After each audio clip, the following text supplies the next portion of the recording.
Welcome to MSP 1337. I'm your host, Chris Johnson, a show dedicated to cybersecurity challenges, solutions, a journey together, not alone.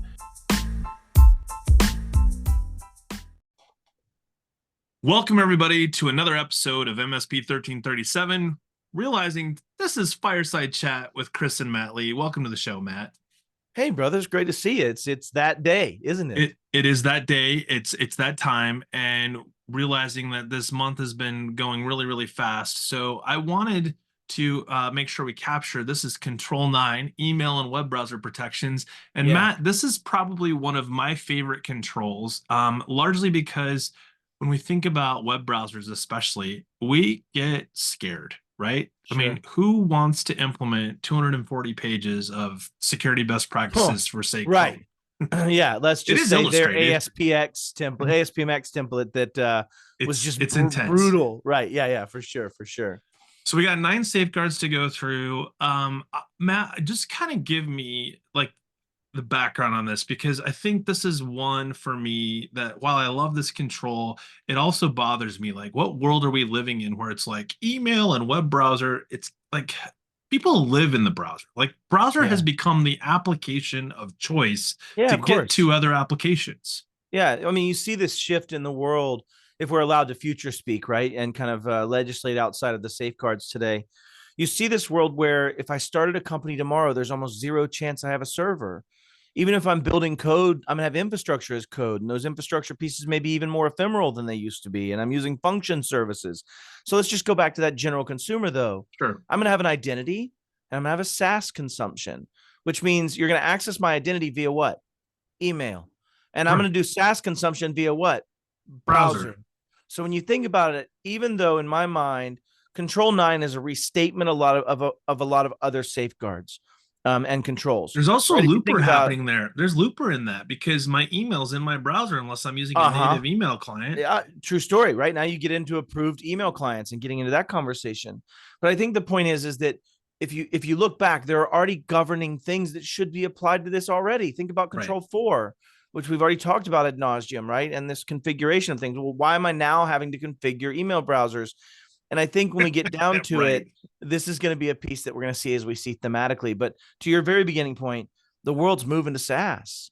It's scalable, it's securable, joking, pun intended. But and it goes beyond that. More scalable. PaaS too, right? Platforms as a service. PaaS, FaaS, SaaS, AIaaS, all the ases. Yeah. That's, I feel like this is a new hip hop song. It's about to be released by all Drake. The ases. Yeah. That's right. That's the hook, right? All the ases. I digress. But drop a beat here. Yeah, we could, man. Let's lay it down. But I think let's go ahead. No, you go ahead. No, you go ahead. Canadian standoff.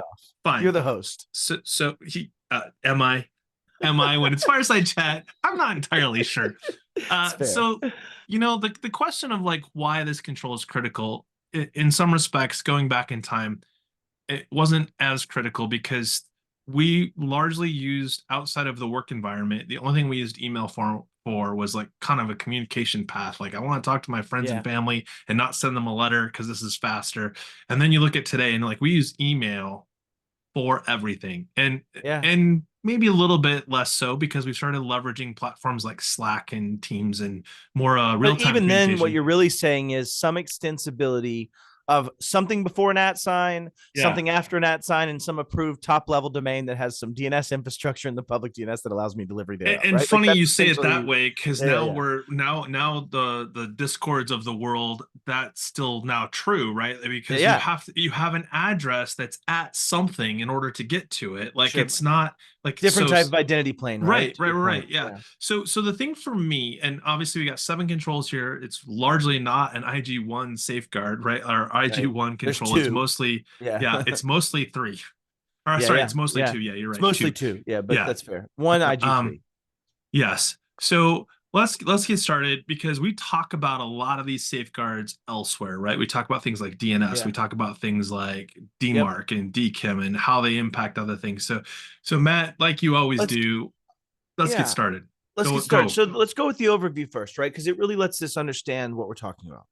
You and I just set the stage for, hey, this stuff's important. I'm using email and browser as like 90% of my world right now, unless I have some infrastructural software load.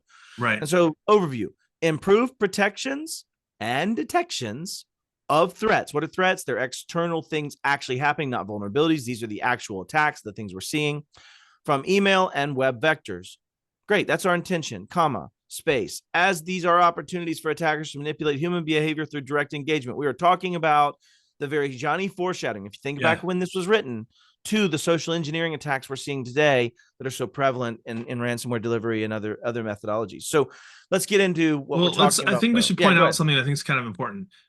This entire control of the 7 safeguards, only 2 of them have to do with application. The other 5 are all about network assets. And wait, didn't we see this before in like Control 7? We did. Right. Well, we talked about vulnerability management there, right? And quite a bit. But I think, is this a look ahead? Was that if I was on Control 7? Is that a look ahead opportunity? That's exactly where that is. And now we're on Control 9, and we're look behind.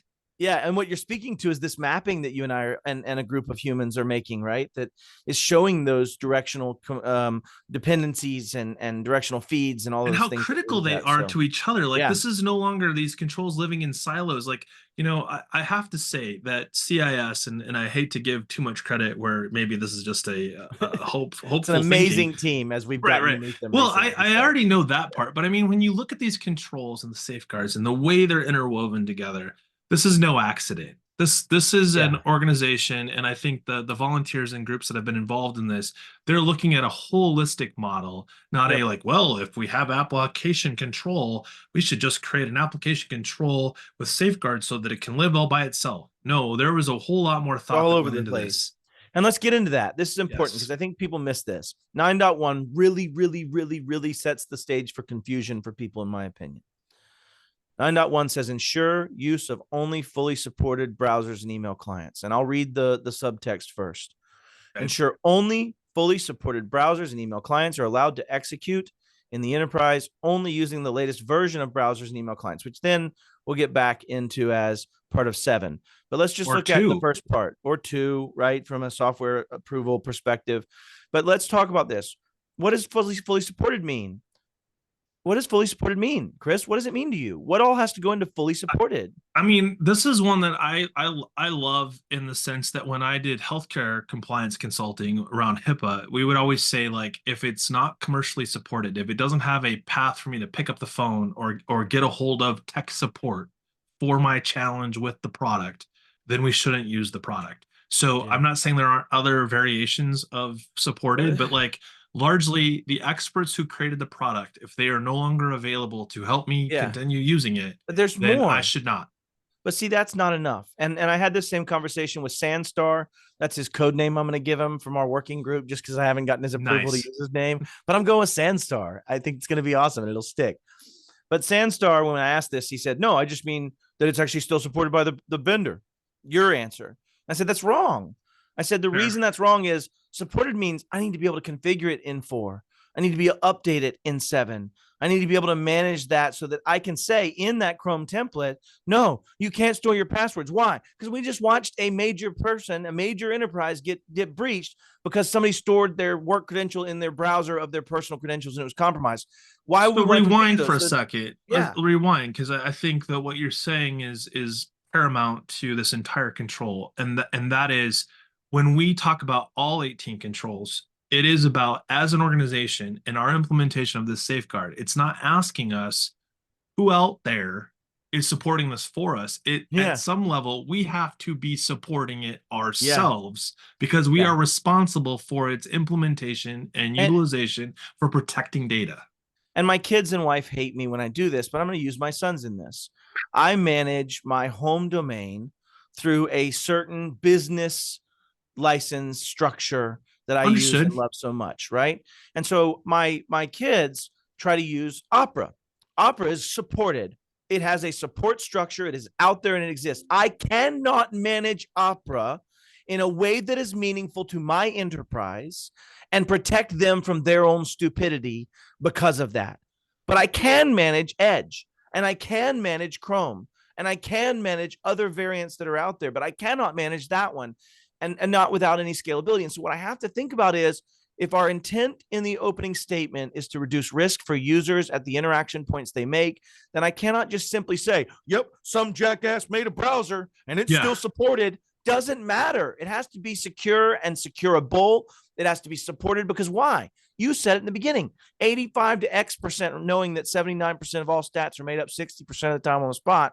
But all that percentage of people use browsers and email as their primary means of communication and accessing applications. Like, you can't just use any old browser. You have to be able to restrict that down to an approved software listing too, to your point. And side note, Opera in the news yesterday, exploit built-in extension provided by Opera that is exploitable to take control of the device. So which, don't catch it is patchable. Just saying, like, if you're an Opera user, if you haven't, by the time you hear this message, update Opera because they have. And I'm only picking on Opera because it's what came up, and when I quickly researched it, I didn't have easy methodologies for me to control like I did Edge. It's directly in the OS.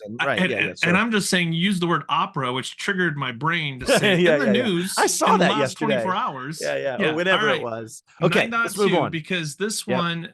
This is interesting because we've often seen DNS filtering services, which is 9.2, spoiler alert.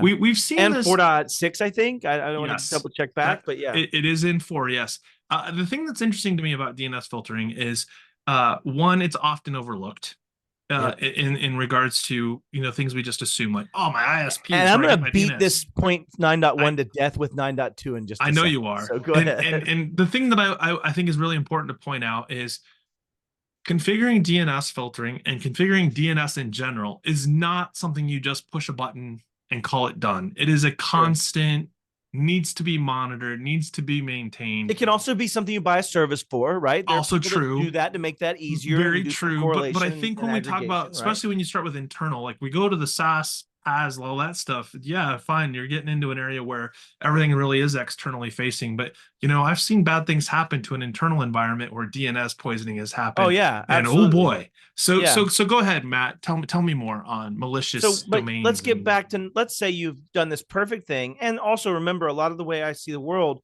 is very focused on that identity centrism that doesn't have an internal domain. Well, you see with two lenses at the same time. I do. It's the eyes thing. True story. But the point is, I think when you look at 9.2, let's say you've put in this perfect world and you're using DNS filtering services and you're great. Unless in the browser I proxy away from them. And you start getting into, why does 9.1 matter? Because I can control the configuration of the browser so that I can force it to use the DNS services, plugins, and things that I'm using to try to protect my users. Right. That's why 9.1 matters so much. 9.2. In fact, anyway. Proxies, to your point, in this particular control is one of the most valuable security options you have that's been around forever. That used to be frowned upon because, like, oh, well, they're using a proxy because fill in the blank, they don't want to pay for it or whatever. So, but the 9.2, you use DNS filtering services, has to extend into the browser and has to be there when I go to click on that malicious email in my email. And I've seen this. This is a simple one. Here's a simple one. If I want to attack you, I'm going to own a domain for 6 months. Why? Because if you're smart, you're going to block domains created in the last 2 weeks from users receiving mail from them. Oh, I understand it might be very important. They might be a brand new hot startup, but in a week and a half, we'll probably let them have mail and it'll be okay. And my point is that you have to start using DNS to block access to known malicious domains. And also, as you start thinking about it, things that aren't yet known or things that haven't been cataloged or categorized or put into some kind of faith perspective, like, don't have trust first. Trust last, right? You have a zero trust. That leads us right into 9.3. Maintain and enforce network-based URL filters. Ooh, a look ahead. And they did state into network. And I beat this one up, and I beat it up during our conversation with Operation Sandstorm. But it is that, network. What's a network anymore, Chris? Network-based means I'm using some third party. That could be SASE. That could be an SSE edge. That could be, some kind of third-party aspect. The bottom line is, when it says network, we're talking about URLs, right? So outside of the host, right? Outside of the ability of the host isn't a to 127 manipulate that response, right? Like, that's essentially what you're getting into when you say network. You're meaning not on my host, but the challenge is you are shifting that back to host agents and changing of what is a network by that definition. But not to beat this up too much. Well, because we can go down a rabbit hole with like virtual. Sorry. Yeah. But the point is, for the asset of somebody listening to this, we're saying on enterprise assets, and I would ask you here to go back and look at 1.1 and see what is an asset. I don't want to be that guy, but to potentially malicious or unapproved websites. Example includes category, reputation, or through the use of block lists. Enforce filters on all assets, not some assets, not a guesstimate of assets, not 14 of the 17 assets, all assets. That means network devices, IoT. That means all of the things. And so when you think about it, doing 9.3 well is actually interesting and a challenge and steps outside of the definition of assets in just an endpoint that we'd think of here. So I guess you could look at it either way in this definition, because they could mean in this case, and we'd asked Sandstorm this, and I think the answer was, well, yeah, we just meant for anything. Well, network-based would mean not on the host means it could be including IoT. Well, I think about it. There's two ways to look at that, though, because an asset is going to be on a network no matter how you spend this, right? It's on a network. It doesn't necessarily mean it's my network, but an asset is my asset. So, like, if I'm mobile and I'm out there at Starbucks, this factors in there as well. Exactly. And in the same breath, if I have a connected camera that all of a sudden is pulling from GitHub from Gretzky, it's probably going to be doing something bad, right? If I'm pulling this for sure, this malicious code, or not malicious, but researcher tools, this is what tools, those kind of things. But we saw this with some specific security camera systems that were in the news not so long back that were easily exploitable on their interface for managing the platform. So whether it was public facing or not, it was very vulnerable to being like exploited, because you could literally just throw an SSH command at it and be like, here's my credentials, go ahead and log in and have access to all cameras. Yeah. And then once I start doing things to try to download, let's say LLMNR poisoning type capabilities, those things, that should be filtered by URLs. So we won't beat this to death, but this says, hey, look at URL filtering. And it does kind of get into, if you think about implementation, and the reason I think it's an IG2 is I can't always do URL filtering on things that are TLS, on things that go to redirections behind that, and things that might be really important to look at. And so getting this right could require HTTPS inspection, TLS, potentially some challenges there, especially with 1.3. But 9.4 goes into restrict unnecessary or unauthorized browser and email client extensions. This is a big deal. It is huge. And until recently was very difficult to do at any level, because there's a lot of browsers out there supported we'll just go with supported. Let's pretend we're using that old definition that's not Matt's definition of supported for 9.1. Let's say I don't care which side of this coin you put it on, because I would argue in this particular lens, it doesn't matter, because browser extensions are hard to have visibility from an enterprise level. Yeah, like, and I would say, like, if you go back in time, like, what vendor had a browser that you're like, oh, by the way, here's your central management console for browsers and their extensions. It would be Google and Chrome in that definition now, and more, right? In fact, what's interesting is because of Chrome OS, they've actually gone out and are classifying the Chrome browser as a device, which makes this super interesting in the context of applications, right? So now my application and my device are one and the same in the context of Chrome OS and the Chrome browser. It's the argument for secure browser methodologies that we're seeing. Absolutely. In the future, right? It really is that 100%. we're seeing. Yeah. 100%. And I think we are in a time and an age where this is now reasonably doable for any organization. And I'll explain that premise for people that aren't following directly, which is secure browser is taking this notion that I don't care what device I'm on.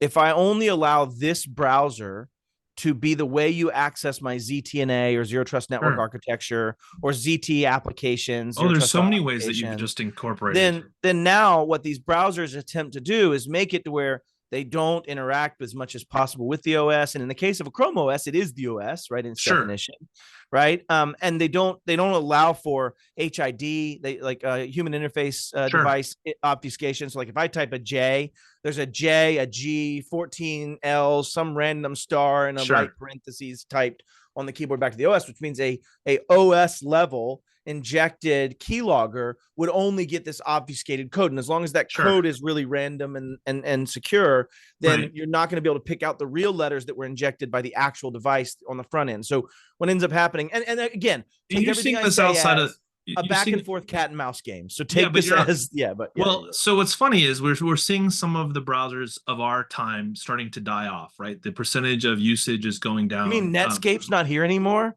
Let's not talk about my favorite browser. Sorry. Don't trigger me. Sorry, but man. what I wanted to point out is we brought up Opera earlier, and for those of you that don't know, is that Opera is in a partnership with Palo Alto to provide secure browsing with very granular level of control over how, to your point, secure browsing. And I think it's interesting because we're so convinced in our culture right now that our browsers of choice, or our ability to choose browsers, like it's something that we have the rights to because we live in America. Like, you should be able to use whatever browser you want. No, but like, you have we'll just say mainstream. We got Safari, Edge, Chrome, Firefox, and Opera. Those are really the five that, I mean, yes, there's DuckDuckGo and there's some others, but like, again, Edge and Chrome, a lot of those are all Chromium flavors anyway, like Chromium for good majority of browsers. them. So what's interesting about all of that is to say we are seeing a convergence where the core underlying code for the applications are very much the same across browsers. But what's not the same is how they are implemented and how security is treated, whether they say, yes, we have a built-in password manager, or no, we allow you to cache passwords in the browser, like things like that, right? So when we talk about this with our clients and end users, this is where I think we have big challenges, because end users like to say, oh, well, you can't take Chrome away from me. I like the way the dark theme looks on my Firefox compared to... That's right. Nicely said. Well said. And I think at some point you also have a leveling effect, because some people would say, I like my Ferrari or I like my Chevy. And at the same point, what's neat about the cars is they're all within a relative safety factor of each other. And I think what's interesting is we don't have that today. And they're all within a relative, this platform does this, it's secure by design, it's secure by default, right? The whole CISA mantra that we're seeing play out. So anyways, that aside, we've delved way off on this, but the safeguards today as we apply it, as you think about this, is try to figure out ways to make it to where if I want to run a browser extension that has browser level view means I might have access to cookies. I might have access to those tokens that are contained in those two cookies for me to use in malicious ways. Like, I have all these things. So I think we're beating a dead horse. Plugins. Just kidding. We are. We're not really. Tongue's already hanging this out. Is a great look. 9.4. We're on the same page. Implement DMARC. I don't know how many times I've heard you say this on other controls, or just when Matt's getting, triggered by some idiot saying something that they just shouldn't say out loud. But DMARC is a big deal, and I think we see a lot of this out there where DMARC has been stood up, but DMARC is not enforced. That's correct. And you know why? It's because it breaks things. Let's be honest. That's not why. Here's why. One of the reasons why, because I will tell you, when you tell somebody to implement DMARC, zoomed out. Like, even more zoomed out. You're not wrong. Okay, fair. Even more fair, zoomed fair, out. Fair. The core why of this is because we as humans think about protecting ourselves and measures that can protect us, and not about community protection. And I won't get into political and triggering things, but there's great examples of that in the recent history where, right? So the thought is the two truths almost. Sure. And as you think about it, DMARC itself does not directly protect me in my mind. It is a way to protect my brand. It's a way to protect who can deliver on my behalf. Now, that said, I could use those sub-services to attack you as you. So don't forget that. Yeah, internal communication can get buggy. Yeah, DMARC is meant to say, manage any mail I'm sending, manage the sender protection framework, sender policy framework front end, and the domain keys identified mail standards, the DKIM standards, the certificate-based or cryptographic standards for those. I think everybody knows the acronym better than they know the language. So SPF records, we say that a lot more often. So if you've been a guy that policy framework, right? If you're responsible for managing zone records for someone's domain, you use the term SPF all the time, regardless of whether or not you know what it means. But here's the interesting part. DMARC is generally not implemented well if the SPF record isn't done well. It can't be. It can't be. DMARC is the summation of the failure or pass of SPF or the failure or pass of DKIM and your decision tree from there forward. Now, I'm being very summative. No, but you did a good job of articulating why this is so important, because the deterioration of your environment and your reputation goes downhill real fast if SPF isn't dialed in properly, and then DMARC coming after that. It does. And what is it basically? I use this to describe platforms and tools a lot, right? But implementing DMARC as myself, if we all did it, Chris, we would have no failures because of it. It is because we do it poorly that we have that, and that we don't look at the real effect. And in some ways, the RFC is a little broken. I won't get into that. Like the 4 recursive DNS lookups has to be overcome. Yeah, I mean, look, we could go down a rabbit hole on like how many loops you get into, etc. So again, this isn't a DMARC. But implement DMARC, know what, and this goes back to 2.1. We could do a DMARC episode.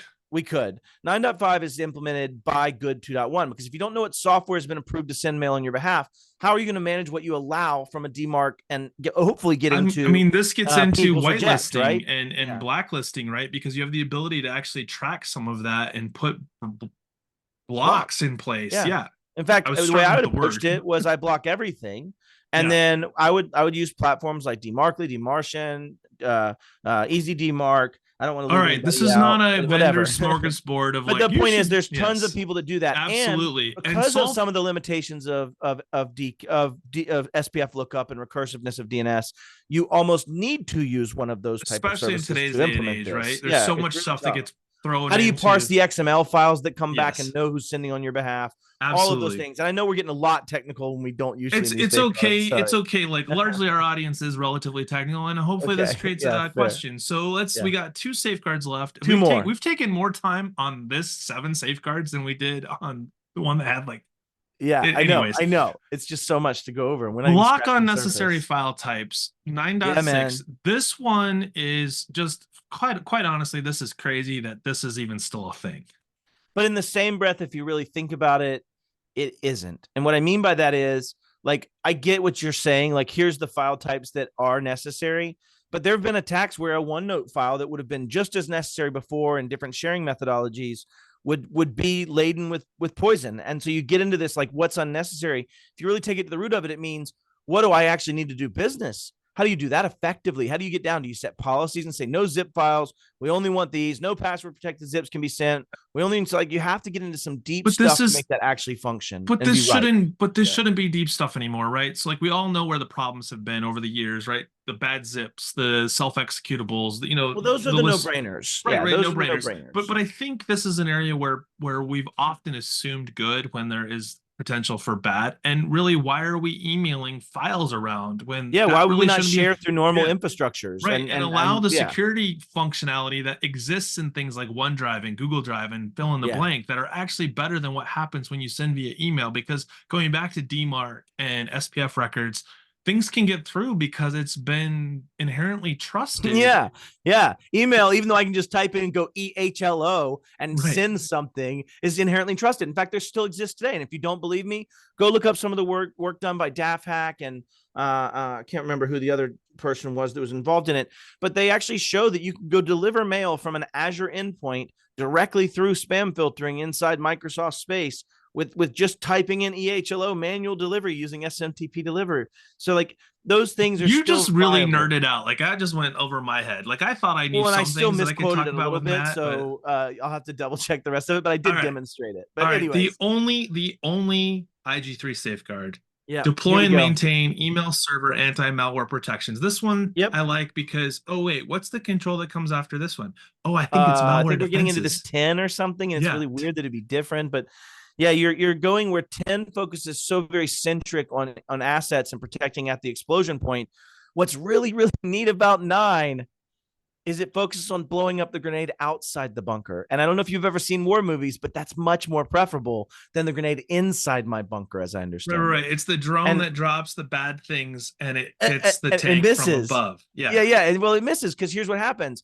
If I'm using anti-malware protections in email server, it's usually being done in an ephemeral offsite sandbox. It's usually trying to be done somewhere else that when it blows up, it goes, well, that sucks. It blew up. It's funny you say that.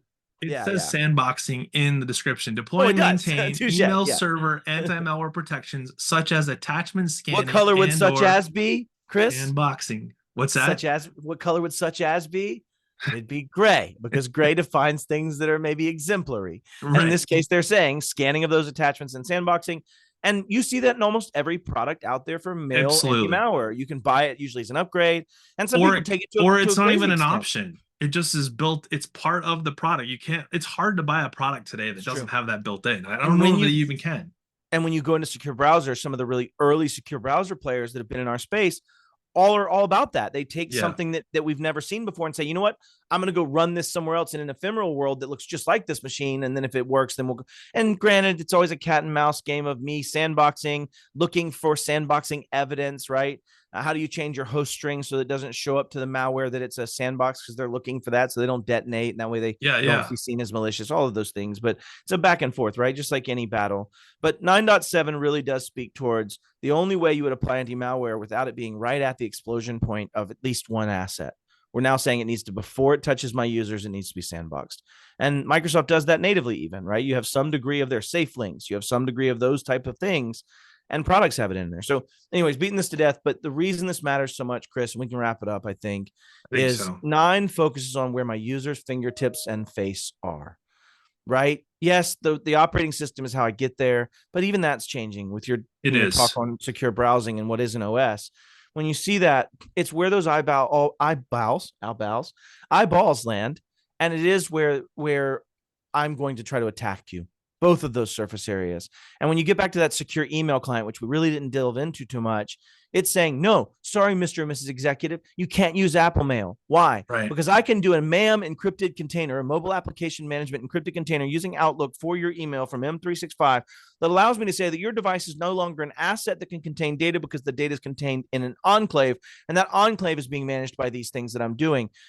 How do you explain that to somebody? How do you have that conversation other than, no, we have to choose the ones we can manage, and the ones we can manage, we can protect you on, right? And that's that conversation. And the whole of 9 is all about 2 facets of that between email and browsers. And they are probably the most important. If I was gun to head, if you do 9 well, you are probably going to be let off the hook more for 4 and for 10 and for other things that come to play in there, because you will have less things get to the incident state. In my mind, I like it. I'm not sure what else we could say about this control other than it's probably one of the most important controls in your security arsenal because of so much of what it impacts across your entire organization.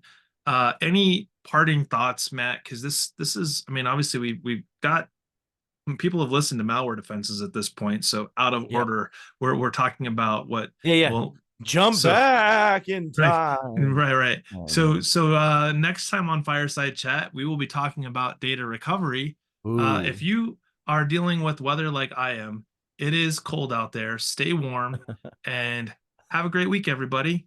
Have a great week.